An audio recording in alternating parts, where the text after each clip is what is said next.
Bismillahirrahmanirrahim. Assalamualaikum warahmatullahi wabarakatuh. Selamat datang di kelas Ramadan Pak Fajar. Kita lanjutkan pembahasan kita ya. Untuk mengingatkan, kita ini lagi membahas sebuah buku yang judulnya 24 jam di bulan Ramadan. Ya, artinya bagaimana caranya kita memaksimalkan amalan-amalan kita di bulan Ramadan ini. Ya, di buku ini kemarin kita udah ngebahas dari sejak kita bangun tidur sampai kita pada sholat subuh sampai sholat syuruk ya, banyak banget.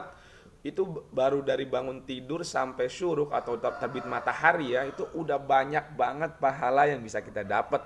Mulai dari bangun tidur tuh kita melepas 3 ikatan setan ya kan, dengan berzikir, berdoa, berzikir, berwudu, lalu sholat sunnah tahajud ya, terus berdoa di waktu sahur, terus habis itu sholat subuh, sholat sunnah qobliyah atau sebelum subuh 2 rakaat, pahalanya setara dengan dunia dan seisinya. Terus membaca zikir-zikir ketika azan ya, berselawat kepada Nabi yang bisa menghapuskan seluruh dosa-dosa kita. Masya Allah, itu baru pagi hari tuh. Terus sholat subuhnya. Terus setelah sholat subuh ada yang namanya setelah sholat subuh duduk berzikir sampai waktu syuruk atau isyraq gitu, sampai terbit matahari, ditambah 15 menit ya, terbit matahari tunggu 15 menit, sholat sunnah 2 rakaat, ini namanya sholat syuruk atau sholat isyraq. Sholat itu pahalanya kalau kalian dimulai dari duduk berzikir sampai datang waktu terbit fajar sampai nunggu 15 menit, terus kalian sholat 2 rakaat, itu pahalanya seperti haji dan umroh yang sempurna.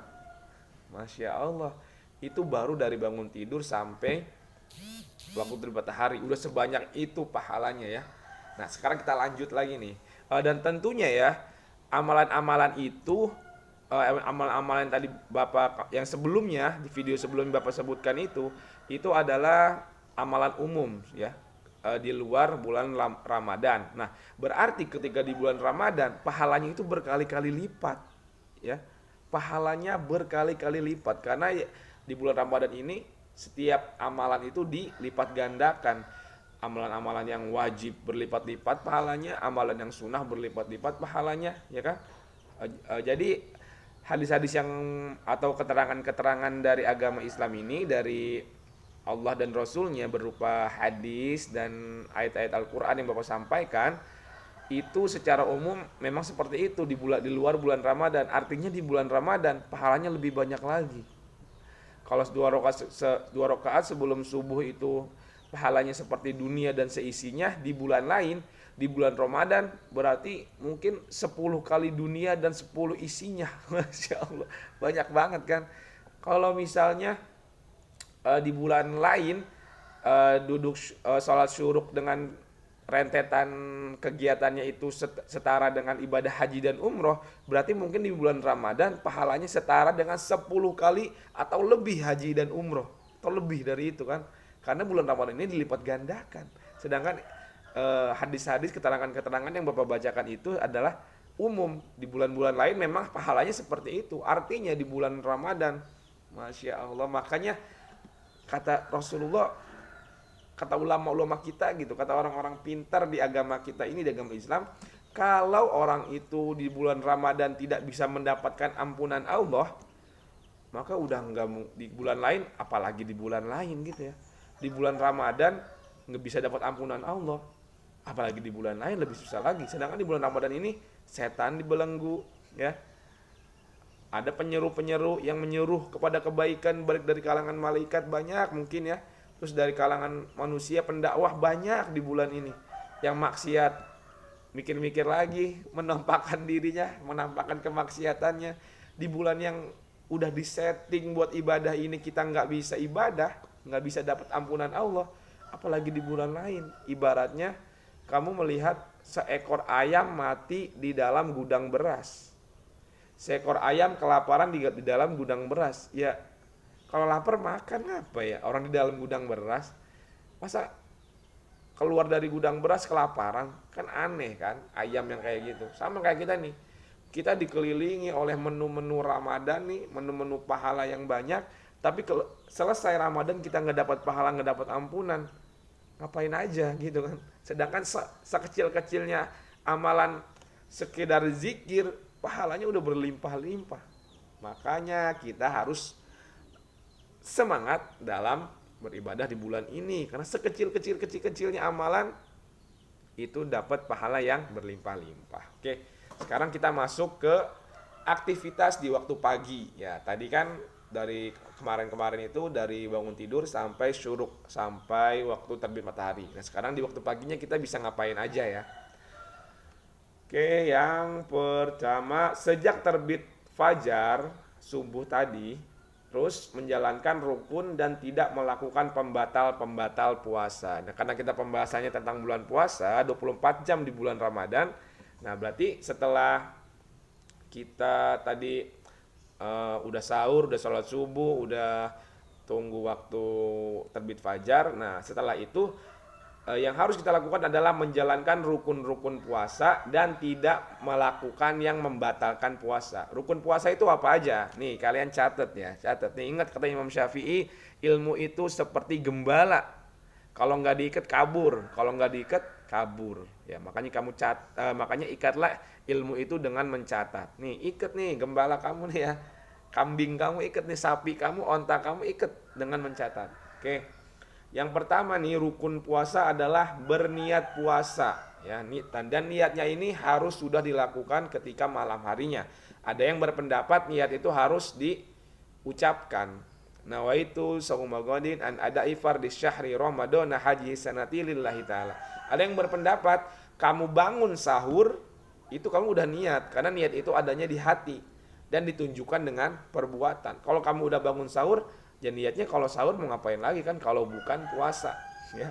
Jadi nggak boleh tuh kamu malamnya misal kamu nggak ada kepikiran besok mau puasa gitu, terus kamu bangun kesiangan, bangun jam 6, udah lewat kan waktu sahur, terus kamu lihat makanan nggak ada, ya udah puasa Ramadan aja, nggak boleh. Kalau Ramadan nggak boleh karena ini puasa wajib. Kalau puasa wajib dari malam kita harus udah berniat puasa ya. Beda dengan puasa sunnah.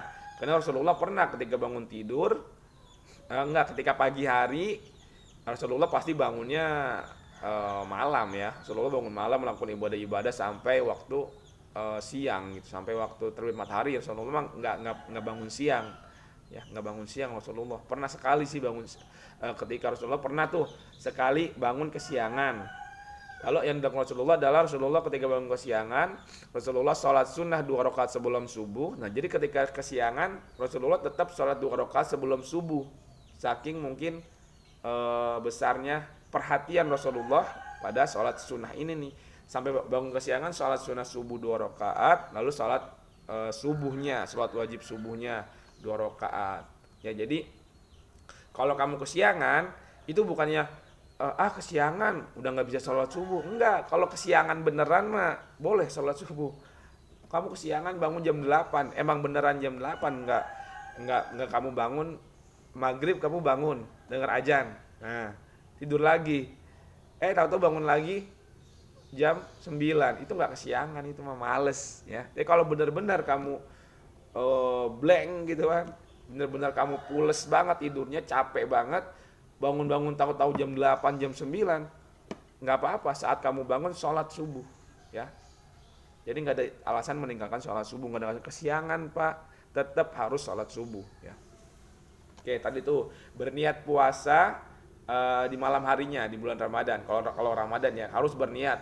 Ada yang mengatakan harus mengucapkan, makanya sering kan kita dapatkan setelah sholat taraweh bareng-bareng berniat biar nggak lupa gitu kan. Nawaitu shauma ghadin an ada'i, ya gitu, yang kayak gitu. Tapi ada juga yang berpendapat ya kalau udah sahur berarti kan udah niat mau puasa, jadi nggak usah diucapkan lagi. Jadi dua-duanya insya Allah benar ya, dua-duanya benar. Boleh kamu membacakan niat, kalau ataupun cuma dibuktikan aja niatnya itu juga udah boleh. Kalau udah sahur berarti kamu udah berniat puasa.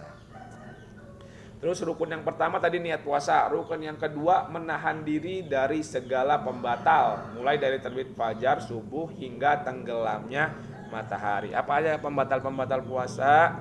yaitu makan dan minum, terus eh, makan minum atau memasukkan sesuatu pada pengaruh lambung dan sebagainya. Makan dan minum atau memasukkan sesuatu yang berpengaruh pada lambung dan sifatnya mengenyangkan, ya. Misalnya apa tuh? Oh, infus mungkin ya. Infus boleh nggak sih? Berarti kalau kamu lagi di infus mungkin kamu nggak puasa dulu ya. Karena di sini di buku ini dikatakan makan dan minum atau memasukkan sesuatu yang berpengaruh pada lambung dan sifatnya mengenyangkan. Kalau kamu diinfus kan itu sebagai pengganti makanan kamu ya. Jadi dia memberi energi kepada kamu. Jadi walaupun kamu susah makan, dengan infus itu energi kamu tercukupi ya. Mungkin kayak gitu kan.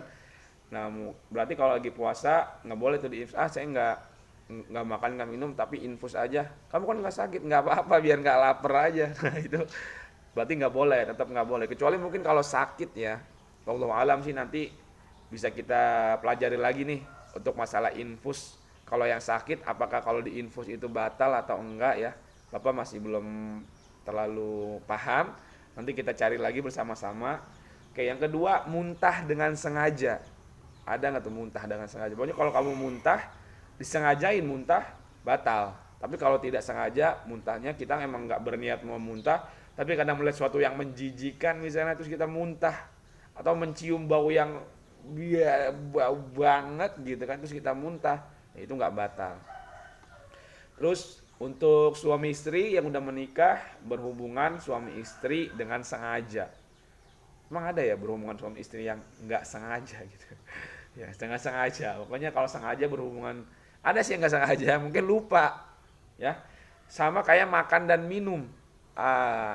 Ketika kamu puasa, terus kamu lupa kamu lagi puasa, kamu lagi nyuapin adik kamu misalnya kan, kamu nyuapin adik kamu, terus eh, itunya makanannya bleber-bleber, kamu bersihin, terus kamu makan gitu kan, kamu baru ingat, ya Allah lupa.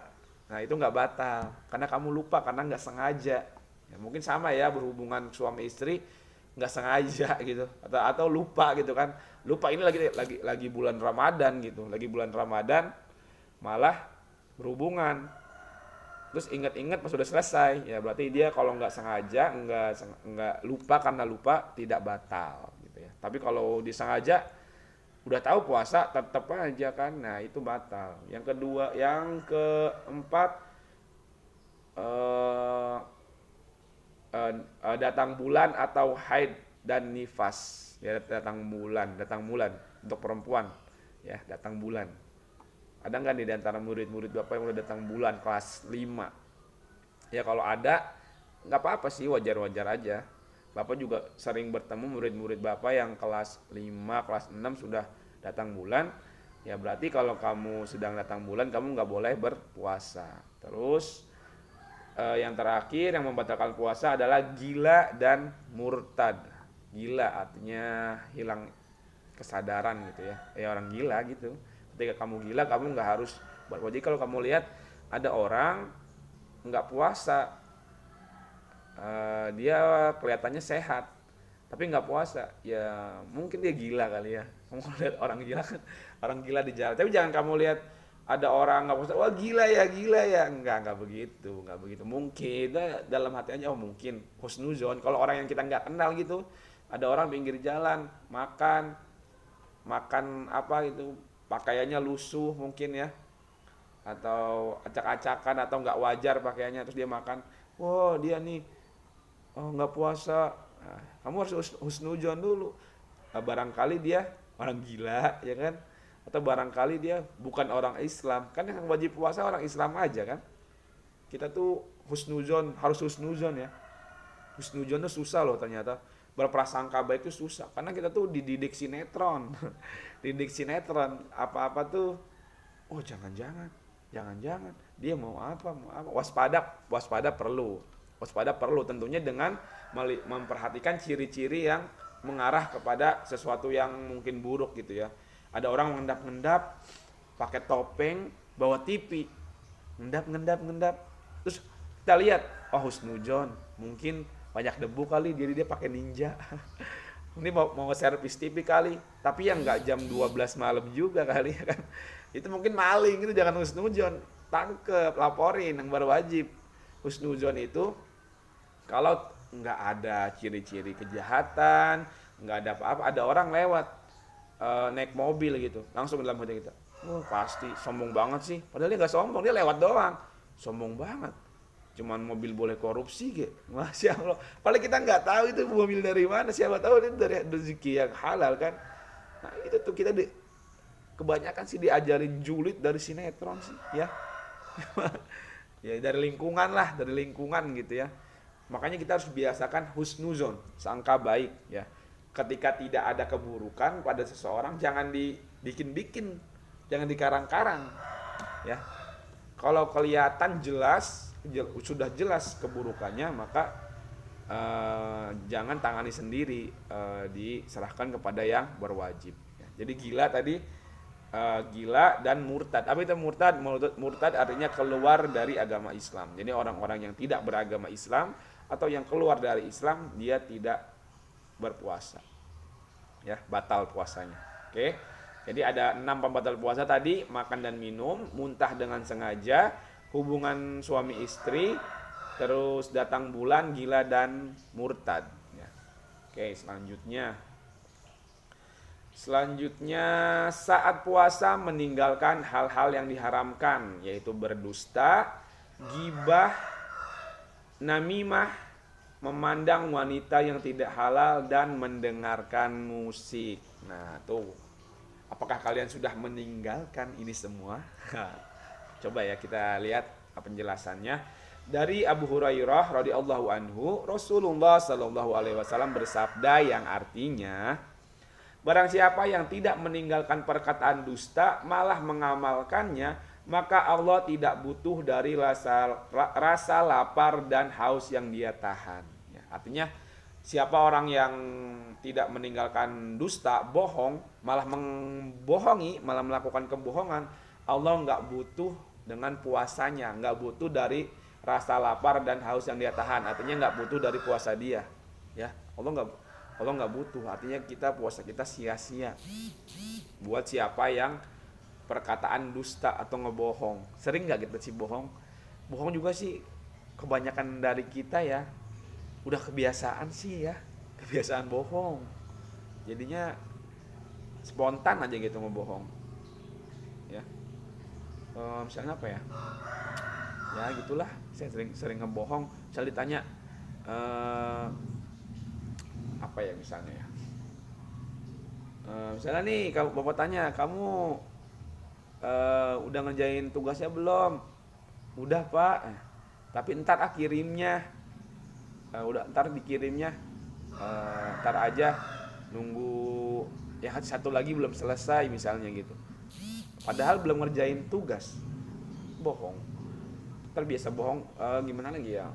Pokoknya terbiasa bohong, terbiasa bohong gitu ya. Udah kebiasaan bohong. Padahal kalau bohong itu ibarat kamu ngambil air pakai ember, puasa tapi bohong. Ngambil air pakai ember tapi embernya bolong. Ya udah, nyampe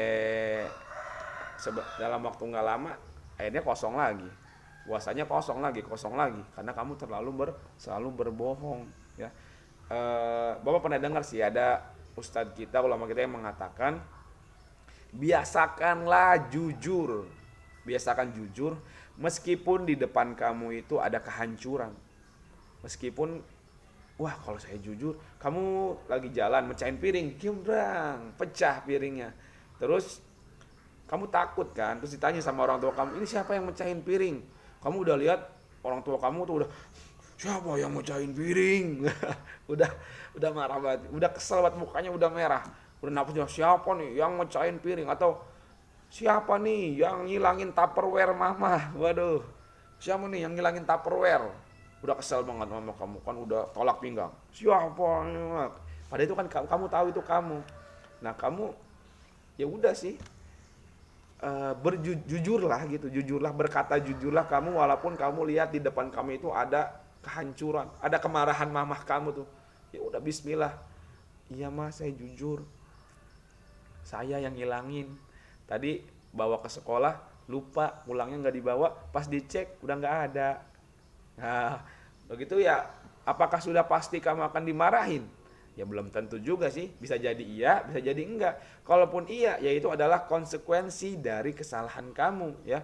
Nah, kamu terima aja, kamu dimarahin, dimarahin atau kamu dijewer sedikit lah gitu ya. Ya udah terima aja sih. Akui kesalahan kamu, anggap kemarahan itu sebagai hukuman dari kesalahan kamu, dan kamu berharap dengan hukuman itu semoga Allah memaafkan kesalahan dan dosa-dosa kamu ya. Terima aja, pasti ada kebaikan. Dengan kamu dimarahin, mungkin dimarahinnya kamu sampai takut banget, lain kali kamu jadi tidak akan ketinggalan lagi sama Tupperware kamu tuh, atau kamu nggak akan melakukan kesalahan kamu lagi ya kan. Karena kenapa kita tuh sering melakukan kesalahan, karena kita tuh hati kita tuh lost aja gitu, nggak ada yang kita takutin. Tapi ketika kita takut, kita nggak ada yang ditakutin nih, kita bawa Tupperware misalnya ke sekolah, karena kita nggak takut apa apa ya kita taruh sembarangan aja, nggak diberesin, udah selesai ya udah nggak diberesin, karena nggak ada di pikiran kita tuh, nggak ada kepikiran apa apa, ya udah biarin aja hilang, biarin aja. Tapi ketika kamu takut, kamu udah merasakan kemarahan mamah kamu yang kehilangan Tupperware. Tuh kamu udah melihat ngerinya gimana tuh berubahnya mamah kamu menjadi mengerikan ketika Tupperware-nya hilang. Nah, kan nanti kamu akan jadi ada sangkutan nih di hati kamu. Kamu pakai Tupperware, terus kamu udah selesai. Pas kamu mau melakukan kegiatan lain, kamu keingetan nih, wah ini kalau sampai hilang gawat ini gawat ini. Pas sampai hilang ini bisa luka ini kuping panas di jari. Udah kamu jadinya kamu jadi apik, kamu jadi dirapihin, ditaruh di tas kamu. Karena apa? Karena kamu keingetan tuh. Pasti ada manfaat tuh dari kejujuran itu ya. Yang penting jujur aja lah, walaupun di depan kamu kehancuran, jujur aja udah, bismillah ya. Ada Allah, tenang, Allah yang maha membolak-balikan hati. Kalaupun menurut kamu, misalnya menurut kamu orang tua kamu akan marah, tapi belum tentu juga, siapa tahu siapa yang ngilangin Tupperware. Saya mah, oh makasih ya nak, kok makasih, emang mama mau mama buang itu, emang udah bosan ngelihatnya, udah bosan banget mau mama buang, nggak sempet kamu malah dibuangin. Alhamdulillah, makasih ya nak, nih uang buat kamu 100.000. Ada nggak kayak gitu ya? Ada lah, insya Allah kayak gitu tuh ya. Oke. Jadi intinya ketika puasa jangan berbohong, dan kamu harus berkata jujur walaupun di depan kamu kehancuran, dan jauhi dusta meskipun di depan kamu ada keuntungan yang besar. Nah, ya. Walaupun kamu ada keuntungan yang besar, ya udah, misalnya ditanya nih sama Pak Guru, bisa Pak Guru kan, murid-murid siapa yang puasanya belum batal sampai hari ini? Yang belum batal, Bapak kasih hadiah iPhone 6. Ada nggak sih iPhone 6 ya? Ada kali ya? Atau Bapak kasih hadiah handphone Samsung terbaru. Siapa yang mau nih? Buat yang belum batal puasanya. Nah, kamu kan udah batal ya. Kamu udah batal 3 kali. Ya karena kamu sahur jam 9 pagi. Jadi kamu batal tuh 3 hari. Terus kamu bilangnya, saya pak. Karena dengan kamu bohong aja gitu, berdusta, kamu akan dapat handphone terbaru dari bapak. Misalnya kan. Misalnya dapat handphone terbaru dari bapak, kamu berbohong, saya pak. Jangan kayak gitu. Ya.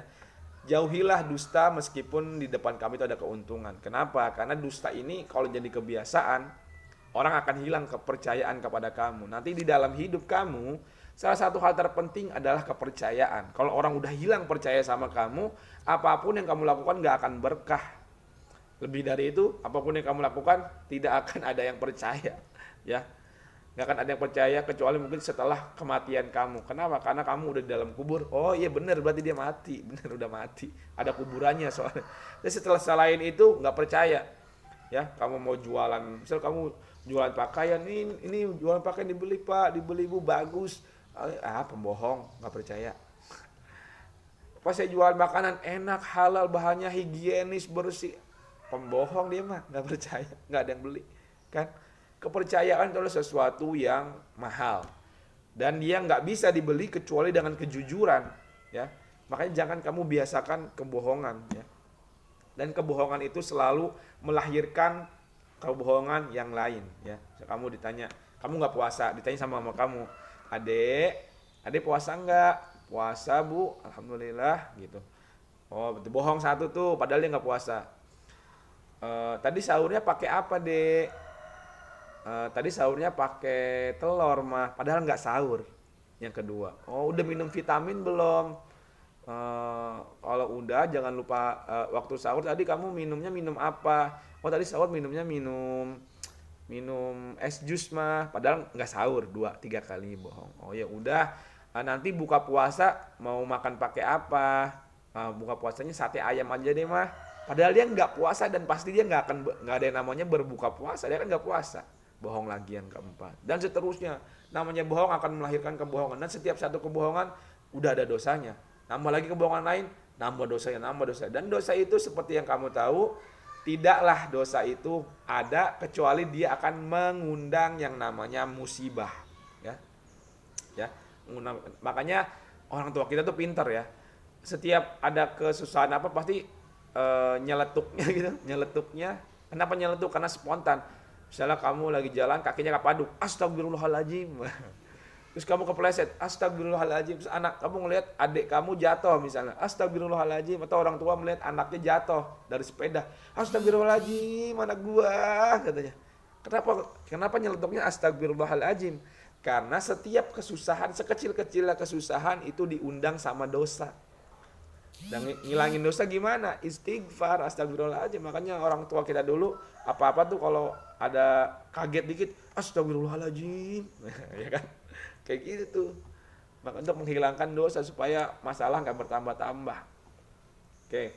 Dari Abu Hurairah radhiyallahu anhu, Rasulullah shallallahu alaihi wasallam bersabda yang artinya puasa bukanlah hanya menahan makan dan minum saja, akan tetapi puasa adalah dengan menahan diri dari perkataan sia-sia dan kata-kata kotor. Perkataan sia-sia itu apa?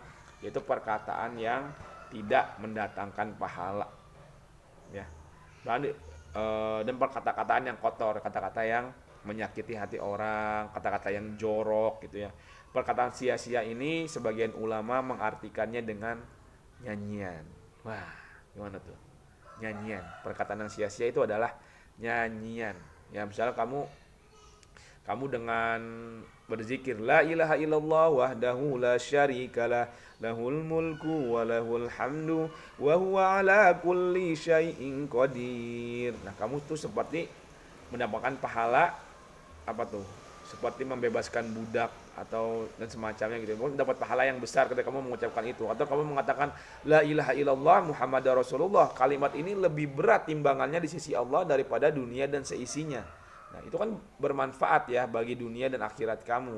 Mendatangkan pahala dan kebaikan-kebaikan. Jadi kalau kamu bernyanyi mau nyanyi apa gitu lagu-lagu koplo gitu kan, joget-joget gitu kan, joget-joget koplo dangdut, ya nggak ada manfaatnya ya, nggak tidak manfaatnya. Jadi dari hadis ini puasa bukanlah hanya menahan makan dan minum saja, akan tetapi puasa adalah dengan menahan diri dari perkataan yang sia-sia dan perkataan kotor. Perkataan sia-sia menurut sebagian ulama maknanya adalah nyanyian, ya nyanyian.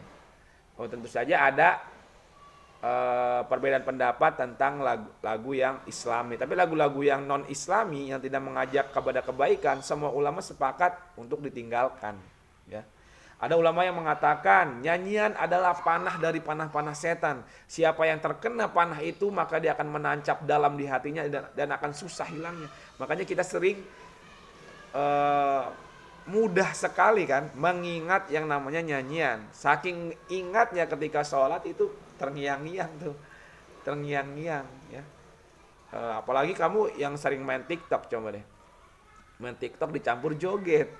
Kamu mungkin lagi sholat ngedengar lagunya udah pengen joget mungkin ya. Kenapa? Saking panah itu menancap di dalam hati kamu tuh, panah setan tentunya kan. Jadi ketika panah setan berupa nyanyian itu masuk ke dalam hati kamu, dia akan susah hilang ya. Maka ulama-ulama mengatakan sepakat seluruhnya nyanyian yang tidak membawa kepada keimanan kepada Allah itu dilarang, nggak boleh. Tapi berbeda pendapat dengan yang nyanyian yang islami katanya sih ya, nyanyian islami. Ada yang tetap nggak boleh, walaupun islami nggak boleh karena itu perkataan yang sia-sia dan alat musik juga diharamkan kan. nggak boleh. Tapi ada yang mengatakan kalau itu Islami mengajak orang kepada Allah, ya boleh-boleh aja. Ya terserah kalian mau ambil pendapat yang mana. Yang pasti di luar itu, lagu-lagu di luar itu, nyanyian-nyanyian di luar itu, ulama semua sepakat tidak boleh. Dan kalau kamu masih menyanyikan lagu-lagu itu ketika bulan Ramadan, hati-hati, puasa kamu sia-sia. Udah menahan lapar dan haus gara-gara joget TikTok hilang, ya. Sayang ya, jangan. Terus mengatakan kata-kata yang kotor, sering sumpah serapah, mengumpat gitu ya, ngatain orang ketika bulan bulan puasa. Nah, itu akan sia-sia tuh nanti puasa kamu, hati-hati ya. Oke, demikian pembahasan hari ini ya. Kita udah ngebahas tentang rukun-rukun puasa. Tadi ada dua rukun puasa: berniat puasa dan menahan diri dari yang membatalkan. Pembatal puasa itu ada makan minum, muntah dengan sengaja, hubungan suami istri, datang bulan, gila dan murtad. Terus saat puasa meninggalkan hal-hal yang diharamkan, yaitu berdusta, gibah, namimah. Ya berdusta tadi udah ada hadisnya. Terus perkataan yang sia-sia ya. Gibah, ngomongin orang ya, ngomongin orang nggak boleh. Apalagi ngomongin artis ya. Orang yang bangkrut di hari akhirat, kata Rasulullah, orang yang bangkrut itu adalah orang yang datang di hari akhir menghadap Allah membawa pahala sholat, pahala puasa, membawa pahala-pahala yang banyak ya. Lalu dia ngomongin orang dan semua pahalanya ini dikirimkan kepada yang diomongin. Wah, semua pahala yang dia bawa nih yang banyak itu dikirimkan kepada yang ngomongin. Sedangkan di dunia kamu ngomongin tetangga, ngomongin guru, ngomongin artis yang kamu kenal. Apalagi kalau kamu pernah ngomongin semua orang, misalnya kamu gini, semua orang Indonesia itu brengsek misalnya ya. Itu kan nggak benar kan. Banyak orang Indonesia yang baik, berarti kan kamu itu gibah, ngomongin orang atau memfitnah ya, sesuatu yang nggak benar. Dan nanti pahala kamu dibagiin sama seluruh orang Indonesia. Gimana tuh? Rugi banget kan. Udah jangan ngomongin orang, udah husnuzon. Ngomongin yang baik-baik aja, istighfar sama Allah, semoga Allah mengampuni dosa gibah. Terus ada juga namanya namimah, mengadu domba biar orang berantem, orang lagi baik-baik, kata si itu, masa emang lu tadi itu ya ngutang di tukang sayur, lu udah mau ngomongin sama si Ono no, katanya ngutang di tukang sayur nggak bayar-bayar, wah berantem, brek, itu namanya namimah atau adu domba. Hati-hati, puasa kamu jadi sia-sia. Terus memandang wanita yang tidak halal ya, memandang wanita yang nggak halal. Emang ada wanita yang haram, bukan wanita yang haram ya. Maksudnya wanita yang bukan muhrim gitu, bukan, tidak seharusnya kita pandang ya. Kalau umur kamu kelas 5 udah ada belum sih? Udah ya, suka-sukaan gitu udah ada ya. Kamu ngeliatin gebetan kamu yang kamu sukain, nggak boleh. Ntar puasa kamu sia-sia. Wah ya jangan. Makanya kalau puasa mau ngabuburit sama siapa? Sama doi. Asik, sama doi ngabuburit, hilang semua pahala puasa. Ya, memandangnya aja membuat hilang pahala puasa kita. Gimana kamu ngabuburit yang pegang-pegangan, peluk-pelukan, gombal-gombalan, bapak kamu tukang listrik ya? Kok tahu? Tadi ngebenerin di rumah aku. Enggak ya, garing ya. Oke.